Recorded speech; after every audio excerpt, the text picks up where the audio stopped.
بسم اللہ الرحمن الرحیم۔ ہر عبادت کی قبولیت میں شک ہے۔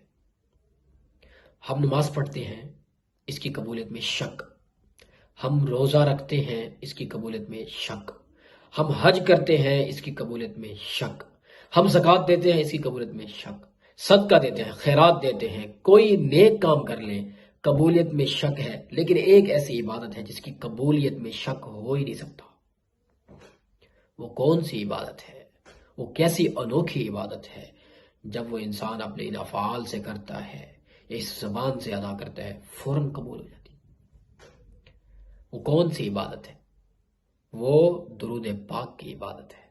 جب اس زبان سے بندہ، کوئی مومن حضور علیہ الصلوۃ والسلام کے ذات پر درود پاک پڑھتا ہے، اللہم صلی علی سیدنا و مولانا محمد وعلی آل سیدنا و مولانا محمد وبارک وسلم صلی اللہ علیہ وآلہ وسلم، فوراً بارگاہ عالم قبول و مقبول ہو جاتی۔ حضرت علی رضی اللہ تعالیٰ عنہ اس حدیث کے راوی ہے، مشکات کی حدیث، البخیل الذی من ذکرت عنده فلم یصلی علی او کما قال علیہ الصلوۃ والسلام۔ حضور نے فرمایا جو شخص اس کے سامنے میرا تذکرہ کیا جائے اور مجھ پر درود نہ بھیجے، سب سے بڑا بخیل یہی شخص ہے۔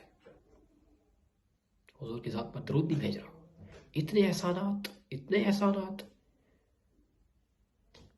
اللہ اکبر، لقد جاءکم رسول من انفسکم عزیز علیہ ما عنتم حریص علیکم بالمؤمنین رؤوف الرحیم۔ اللہ فرماتے ہیں اے مومنو، تم پر احسان کیا میں نے، تمہارے پاس ایک ایسا رسول آیا ہے جو تم پر اتنا حریص ہے، اتنا رحیم ہے کہ اللہ خود کہتے ہیں اے میرے محبوب، کہیں آپ اپنے آپ کو ان کے پیچھے ہلاک ہی نہ کر دیں۔ فذکر انما انت مذکر لست علیہم بمسیطر۔ اے میرے محبوب، آپ ان پر نگران نہیں ہیں، دعوت کیجئے، پیچھے ہٹیے۔ ہدایت دینا اللہ کا کام ہے۔ راتوں کو اٹھ کر جو امت کے لیے روتا رہا، آج وہ یہ امت اپنے پیارے محبوب کو بھول گئی، اس کی سنتوں کو ذبح کرتے چلی جا رہی۔ اللہ ہمیں سنتوں کی قدر کرنے کی توفیق دے، اور ہم وقت اپنی زبان سے درود پاک کی کثرت کیجئے، کوئی حرج نہیں ہے، ضرور کیجئے۔ اور اپنی دعاؤں میں سب مسلمانوں کو یاد رکھیے، مظلوم مسلمانوں کو یاد رکھیے۔ اللہ سے دعا ہے کہ اللہ تعالی ہمیں اس پر عمل کی توفیق دے۔